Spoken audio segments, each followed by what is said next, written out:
ስሙ ብቻ ጠላቶቹን ያንቀጠቅጣል። የማይቻል የሚመስሉ ተልእኮችን በመፈጸም ዓለምን ጉድ ያሰኘውና የተለያዩ አደገኛና የማይታመኑ ኦፕሬሽኖችን የሚያካሂደው የእስራኤሉ ምስጢራዊ ተቋም ሞሳድ በእስራኤልና በኢራን መካከል በመካከለኛው ምስራቅ እየተካሄደ ባለው ጦርነት ውስጥ ሞሳድ ከመጋረጃ ጀርባ ምን እየሰራ ነው? ከጠቅላይ ሚኒስትር ቤንያሚን ኔታንያሁ ጋር ያላቸው ልዩና ውስብስብ ግንኙነትስ እስከምን ድረስ ይዘልቃል? ከወንዶች በላይ አደገኛ የሆኑት የሞሳድ ሴቶች ሰላዮችስ ሚናቸው ምንድን ነው? እንዴትስ ነው እናትነትና ውበትን እንደ ገዳይ መሳሪያ የሚጠቀሙት? ሞሳድስ ከሲአይኤ እና ከሌሎች የዓለማችን የስለላ ተቋማት በምን ይለያል? በዛሬው ልዩ ፕሮግራማችን የሞሳድን አስገራሚ ስኬቶች፣ በኢራን ውስጥ የዘረጋውን ሰፊ መረብና በቀጣይ ሊያደርጋቸው ያቀዳቸውን ታሪክ ቀያሪ ዕቅዶችን በዝርዝር እንቃኛለን። በመላው ዓለም የምትገኙ ተከታታዮቻችን እስከ ዝግጅታችን ፍጻሜ ቪዲዮአችንን ላይክ፣ ሼር እና ሰብስክራይብ በማድረግ አብራችሁን ቆዩ።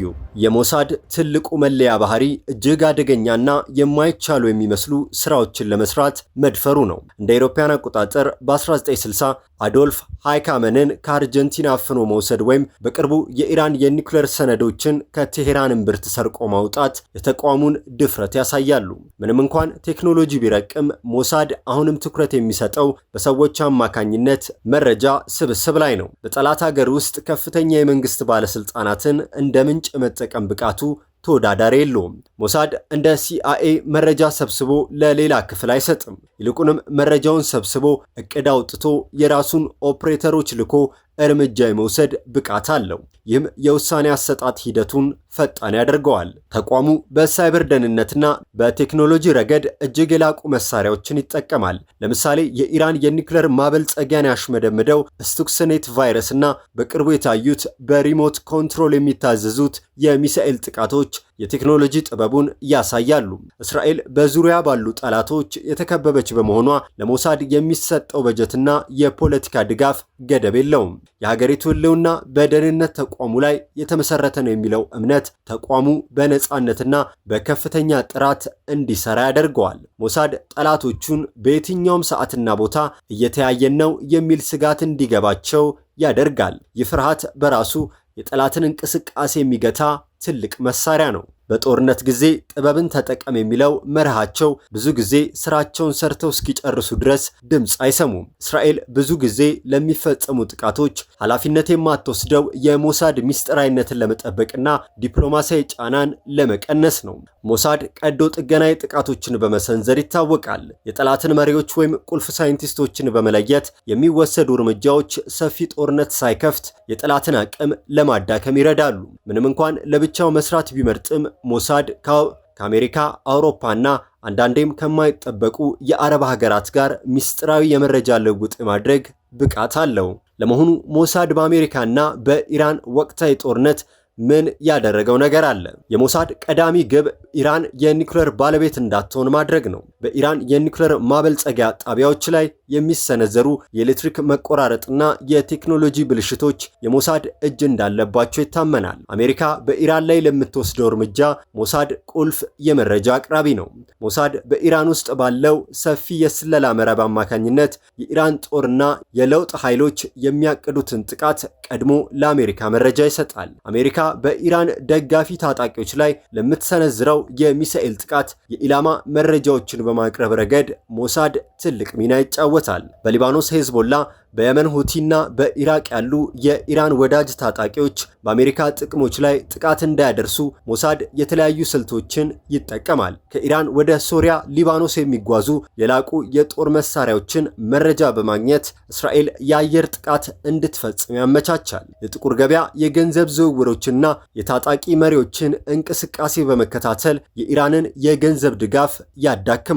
ሞሳድ በኢራን ውስጥ ያለውን የህዝብ ተቃውሞና በመንግስት ውስጥ ያለውን ክፍተት ለመጠቀም ይሰራል። በ2018 ከቴሄራን የተሰረቀው ግዙፍ የኒውክሌር ሰነድ ማህደር የኢራን መንግስት ለዓለም አቀፍ ማህበረሰብ እየዋሸ መሆኑን በማሳየት አሜሪካ በኢራን ላይ ጠንካራ ማዕቀብ እንድትጥል ምክንያት ሆኗል። በኢራን መንግስት ሚዲያዎችና መሰረተ ልማቶች ላይም ጥቃት በመሰንዘር የኢራን መሪዎች በሀገሪቱ ላይ ያላቸውን ቁጥጥር እንዲያጡም አድርጓል። ለመሆኑ ሞሳድ ትልልቅ ባለስልጣናትን እንዴት ሊገድል እንደቻለ እንመልከት።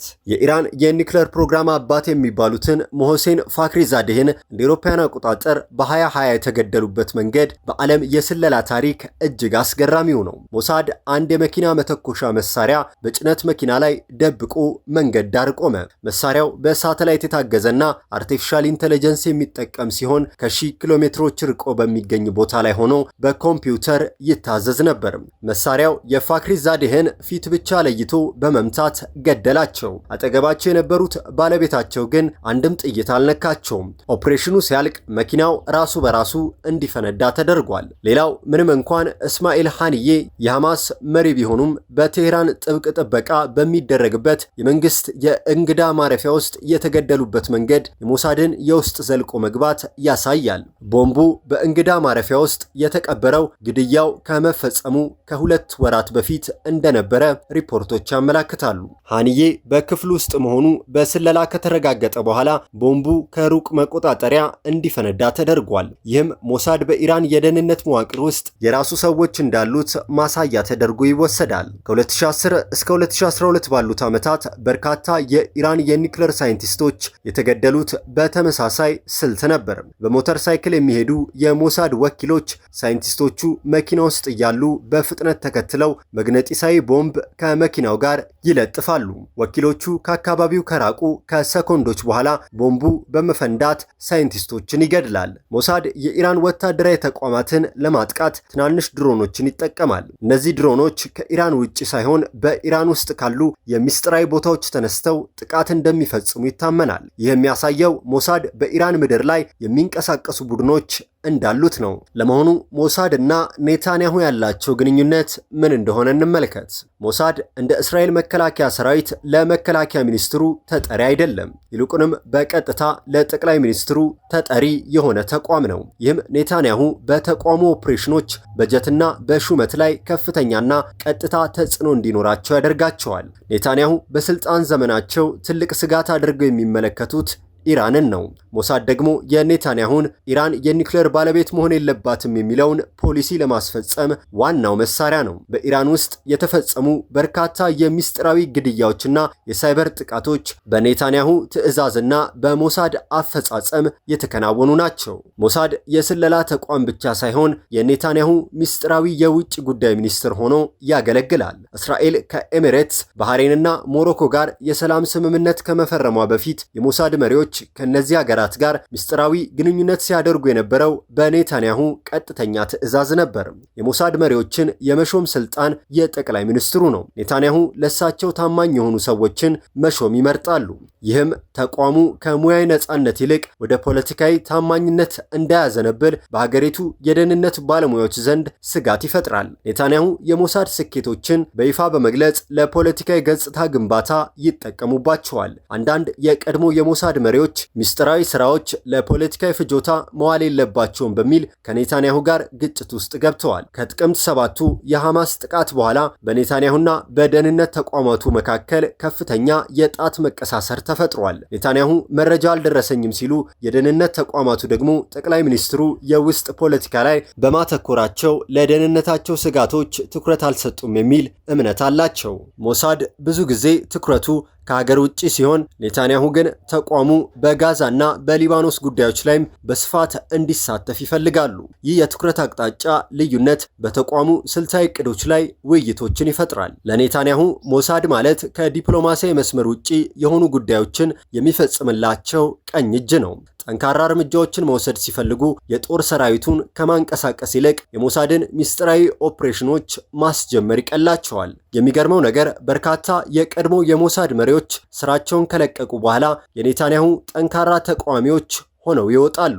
ኔታንያሁ የሀገሪቱን ዲሞክራሲና ደህንነት አደጋ ላይ ጥለዋል በሚልም በይፋ ይተቻሉ። በመካከለኛው ምስራቅ ያለው ውጥረት እየጨመረ በሄደ ቁጥር በኔታንያሁና በሞሳድ መካከል ያለው ትብብር የግድ አስፈላጊ ነው። ሆኖም በመካከላቸው ያለው የመተማመን ደረጃ ዝቅተኛ መሆኑ ለሀገሪቱ የደህንነት ውሳኔዎች እንቅፋት ሊሆን እንደሚችል ይገመታል። በሞሳድ ውስጥ ካለው ጠቅላላ የሰው ኃይል ውስጥ 40 በመቶ ሴቶች ናቸው። ከነዚህም ውስጥ 24 በመቶ የሚሆኑት እጅግ አደገኛ በሚባሉ የኃላፊነት ቦታዎች ላይ ይገኛሉ። ሴቶች በሞሳድ ውስጥ እንደ ረዳት ሳይሆን እንደ ዋና ኦፕሬተር ነው የሚታዩት። ሴቶች በማንኛውም ማህበረሰብ ውስጥ ጥርጣሬ ሳይፈጠርባቸው በቀላሉ የመግባት አቅም አላቸው። በአረብ ሀገራትና በጠላት ክልሎች ውስጥ እንደ ቱሪስት፣ እንደ ነጋዴ ወይም እንደ ሰራተኛ በመምሰል መረጃ የመሰብሰብ ስራቸውን በብቃት ይወጣሉ። ብዙውን ጊዜ ፊልሞች ሴት ሰላዮችን በወሲብ ማባበል ላይ ብቻ ያተኩራሉ። እውነታው ግን ሞሳድ ሴቶችን የሚጠቀመው ለዚህ ብቻ አይደለም። ይልቁንም ሴቶች ያላቸውን ከፍተኛ ትዕግስትና ጥንቃቄ ለረጅም ጊዜ ለሚቆዩ ሚስጥራዊ ኦፕሬሽኖች ስኬታማ ያደርጋቸዋል። ሴቶች ከወንዶች በተሻለ ሁኔታ አስገዳጅ ሁኔታዎችን የመቋቋምና የሰዎችን ስሜት የመረዳት ብቃት አላቸው። ይህ ደግሞ በጠላት ሀገር ውስጥ ሆነው ማንነታቸውን ደብቀው ለዓመታት እንዲኖሩ ይረዳቸዋል። ታዋቂው ሰላይ ኤሊ ኮሄን በሶሪያ ውስጥ በነበረበት ወቅት ከእስራኤል ሆኖ መረጃውን የሚቀበሉና የሚተነትኑት አብዛኞቹ ሴቶች ነበሩ። የሴቶች ሚና ከመስክ ኦፕሬሽን ባለፈ በመረጃ ትንተና ላይም እጅግ ወሳኝ ነው። ናዚውን አዶልፍ ሃይካመንን ከአርጀንቲና በታፈነበት ወቅት አንዷ ዋና ኦፕሬተር ሴት ነበረች። ቤተሰብ መስለው በመንቀሳቀስ ጥርጣሬ እንዳይፈጠርም አድርገዋል። በቤይሩት ውስጥ የተፈጸሙ በርካታ የታለሙ ግድያዎችም በሴት ሰላዮች መሪነት ተከናውነዋል። ሴቶች በሞሳድ የሳይበር ደህንነትና የሳተላይት መረጃ ትንተና ክፍሎች ውስጥ ግንባር ቀደም ናቸው። ጥቃቅን ፍንጮችን የመለየት ብቃታቸውም ለትልቅ ኦፕሬሽን መሳካት ቁልፍ ነው። በርካታ የሞሳድ ሴት ሰላዮች እናቶች ናቸው። ተቋሙ እናትነትን ለስለላ ስራ እንቅፋት ሳይሆን እንደ ሽፋን እንደሚጠቀም ያምናል። ልጆችን ይዞ መንቀሳቀስ ሰላይ ናት የሚለውን ጥርጣሬ ሙሉ በሙሉ ያስወግዳል። የቀድሞ የሞሳድ መሪ ታሚር ፓርዶ በአንድ ወቅት ሲናገሩ ሴቶች በስለላ ስራ ከወንዶች ይበልጣሉ፣ ምክንያቱም በአንድ ጊዜ ብዙ ነገሮችን የማከናወንና ሁኔታዎችን የማመዛዘን ብቃታቸው የተሻለ ነው ብለዋል። ልክ እንደ ወንዶች ሁሉ ሴት የሞሳድ አባላትም ከፍተኛ አደጋ ውስጥ ይወድቃሉ። በጠላት ሀገር ተይዘው ቢታሰሩ የሚደርስባቸው ስቃይ ከባድ ቢሆንም እስከ መጨረሻው ሚስጥር በመጠበቅ ረገድ ያላቸው ጽናት የሚደነቅ ነው። ለመሆኑ ሞሳድ በመካከለኛው ምስራቅ ባለው ጦርነት ያለው ሚና ምን እንደሆነ እንመለከት። እስራኤል በኢራን ወታደራዊ ጣቢያዎች ላይ ለምትፈጽመው የአየር ጥቃት ሞሳድ ቁልፍ የኢላማ መረጃዎችን ያቀርባል። የትኞቹ የራዳር ጣቢያዎች፣ የሚሳኤል ማከማቻዎችና የድሮን ፋብሪካዎች መመታት እንዳለባቸው ለወታደራዊ አውሮፕላን ትክክለኛውን መረጃ በማቀበል የጥቃቱን ስኬት ያረጋግጣል። ሞሳድ አሁንም በኢራን ከፍተኛ ወታደራዊ መዋቅር ውስጥ ሰርገው የገቡ ወኪሎች እንዳሉት ይታመናል። ይህም ኢራን የምትተኩሳቸውን ሚሳኤሎችና ድሮኖች መቼና ከየት እንደሚነሱ እስራኤል አስቀድማ እንድታውቅና የመከላከያ ዝግጅት እንድታደርግ ትልቅ ውጤት አስገኝቷል። ከቀጥታ የአየር ጥቃት ውጪ ሞሳድ በኢራን ምድር ውስጥ የሚገኙ የድሮን ማምረቻ ተቋማት ላይ የፍንዳታና የሳይበር ጥቃቶችን ያካሂዳል። ይህም ኢራን ለሩሲያ የምታቀርበውን ሆነ ለራሷ የምትጠቀመውን የጦር መሳሪያ አቅርቦት እንዲስተጓጎል አድርጓል። ኢራን በቀጠናው ለሚገኙ ታጣቂዎች እንደ ሂዝቦላና ሁቲ የምታደርገውን የገንዘብና የመሳሪያ ድጋፍ ሞሳድ ይከታተላል። በባህርና በየብስ የሚደረጉ የጭነት እንቅስቃሴ መረጃዎችን በማጋለጥ እስራኤል አቅርቦቶችን በመንገድ ላይ እንድታመክን አስችሏል። የሞሳድ ወቅታዊ ስኬቶች በኢራን ባለስልጣናት መካከል ከፍተኛ መጠራጠርን ፈጥረዋል። በመካከላችን የሞሳድ ሰላይ አለ የሚለው ፍርሃት የኢራን መሪዎች በነጻነት እንዳይንቀሳቀሱና እርስ በእርሳቸው እንዲጠራጠሩ በማድረግ የውሳኔ አሰጣጥ ሂደታቸውን አዝጋሚ አድርጎታል። ሞሳድ ከእስራኤል የሳይበር ክፍሎች ጋር በመተባበርም የኢራንን የመንግስት መሰረተ ልማቶች ላይ ጥቃት ይሰነዝራል። ይህም የኢራን መንግስት በውስጥ ጉዳዮች እንዲወጠር በማድረግ ከጦርነቱ ላይ ትኩረቱን እንዲቀንስ ያደርጋል። ጦርነት ባለበት በዚህ ወቅትም ቢሆን ሞሳድ የኢራን የኒውክሌር ሙከራዎችን ከመከታተል አልተቆጠበም። ምስጢራዊ ሰነዶችን በማውጣትና የላብራቶሪ መሳሪያዎችን በማበላሸት ኢራን ወደ ኒውክሌር ቦምብ የምታደርገውን ጉዞ እንድታዘገይ አድርጓል። ሞሳድ ከጎረቤት ሀገራት ጋር ያለውን ግንኙነትን በመጠቀም የኢራን ሚሳኤሎች በእነዚህ ሀገራት የአየር ክልል ሲያልፉ መረጃ እንዲለዋወጡ ስምምነቶችን ያመቻቻል። ይህ በቅርቡ የታየው የሚሳኤል መቃወም ስኬትም አንዱ አካል ነው። ሞሳድ በዚህ ጦርነት ያስመዘገበው ትልቁ ውጤት የኢራን የደህንነት መዋቅር ምን ያህል ቀዳዳ ያለበት መሆኑን ማሳየቱ ነው። በቴህራን ልብ ውስጥ የሚፈጸም ክንውን ኢራን ራሷን መከላከል እንደማትችል ለዓለም አሳይቷል። አሁን ላይ የሞሳድ ዋና ስራ ኢራን ሁለተኛ ግንባር እንዳትከፍት መከላከል ነው። ለመሆኑ ይህ ሚስጥራዊ ተቋም ከሌሎች ዓለማችን ላይ ካሉ የስለላ ተቋማት በምን እንደሚለይ እስኪ እንመልከት። እንደ አሜሪካው CIA ወይም የእንግሊዙ M16 ያሉ ተቋማት ዋና ዓላማቸው የሀገራቸውን ጥቅም ማስጠበቅና መረጃ መሰብሰብ ነው። የሞሳድ ተልዕኮ ግን ከዚህ ይበልጣል። ተቋሙ የመሰረተውና የሚንቀሳቀሰው የእስራኤልን ሀገር ሕልውና የማስጠበቅ ግዴታን አንግቦ ነው። እስራኤል በጠላቶቿ የተከበበች በመሆኗ ለሞሳድ ስህተት መስራት ማለት የሀገር መጥፋት ማለት እንደሆነ ይታመናል። ብዙዎቹ የስለላ ተቋማት መረጃ ሰብስበው ለጦር ሰራዊቱ ይሰጣሉ። ሞሳድ ግን መረጃ ሰብስቦ እቅድ አውጥቶ ራሱ ኦፕሬተሮችን ልኮ እርምጃ የመውሰድ ሰፊ ልምድና ስልጣን አለው።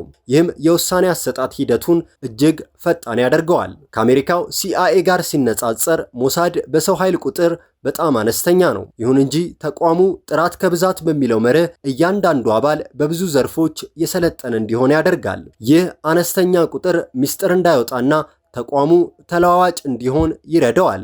ሞሳድ በጠላት ሀገር ኢራን፣ ሶሪያና ሊባኖስ ውስጥ ለዓመታት ማንነታቸውን ደብቀው የሚኖሩ ወኪሎችን በማሰማራት ይታወቃል። እነዚህ ወኪሎች የአካባቢውን ቋንቋ፣ ባህልና ሃይማኖት ጠንቅቀው የሚያውቁ በመሆናቸው እስከ ከፍተኛ የመንግስት ስልጣን ድረስ የመግባት አቅም አላቸው። በእስራኤል ውስጥ የስለላ ስራ የጥቂት ባለሙያዎች ስራ ብቻ አይደለም። በዓለም ዙሪያ የሚገኙ አይሁዳውያን ለተቋሙ በፈቃደኝነት መረጃ በመስጠት መኪና ወይም ቤት በማከራየትና ልዩ ልዩ ድጋፎችን በማድረግ ያግዛሉ። ይህ አይነት ዓለም አቀፍ የደጋፊ መረብ ሌሎች ተቋማት የላቸውም። ብዙዎቹ ምዕራባውያን ተቋማት አሁን ላይ በሳተላይትና በሳይበር መረጃ ላይ ተመስርተዋል። ሞሳድ ግን ቴክኖሎጂውን እንደ ማገዣ እንጂ እንደ ዋና አማራጭ አይመለከተውም። አሁንም ድረስ ሰው መሬት ላይ መገኘት አለበት የሚለው መርህ የሞሳድ የጥንካሬ ምንጭ ነው። ሞሳድ ከስለላው ስራ ባለፈ በዓለም ዙሪያ አደጋ ላይ ያሉ አይሁዳውያንን የማዳን ኃላፊነት አለበት። በኢትዮጵያ የተከናወነው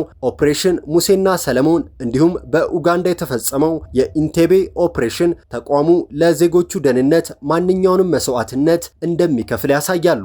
ሞሳድ ስራውን ሰርቶ ብቻ አይወጣም። በጠላቶቹ ልብ ውስጥ የትም ብትሆኑ እናገኛቸዋለን የሚል ስጋት የመዝራት ጥበብ አለው። ይህ የስነ ልቦና የበላይነት ጠላቶቹ ጥቃት ከመሰንዘራቸው በፊት ሺህ ጊዜ እንዲያስቡ ያደርጋቸዋል። ሌሎች ተቋማት መረጃን ለፖሊሲ ግብዓትነት ሲጠቀሙ፣ ሞሳድ ግን የታሪክን አቅጣጫ የሚቀይሩ እርምጃዎችን ይወስዳል። የሞሳድ የወደፊት ዕቅድ ቀድሞ መገኘት ላይ የተመሰረተ ነው። ጠላት ጥቃት ሳይሰነዝር አቅሙን ማዳከም፣ በቴክኖሎጂ የበላይነት መያዝና ምስጢራዊ ግንኙነቶቹን ማጠናከር የተቋሙ ቀጣይ የህልውና መንገዶች ናቸው። የተወደዳችሁ ቤተሰቦቻችን የዛሬው መሰናዷችን ይህንን ይመስል ነበር። በመላው ዓለም ቻናላችንን የምትከታተሉ ተከታታዮቻችን ሐሳብ አስተያየታችሁን ኮሜንት ላይ አስፍሩልን። ቪዲዮአችንን ከወደዳችሁት ላይክ፣ ሼር እና ሰብስክራይብ ማድረጋችሁ እንዳይረሳ። በቀጣይ ቪዲዮ እስከምንገናኝ ቸር ሰንብቱ።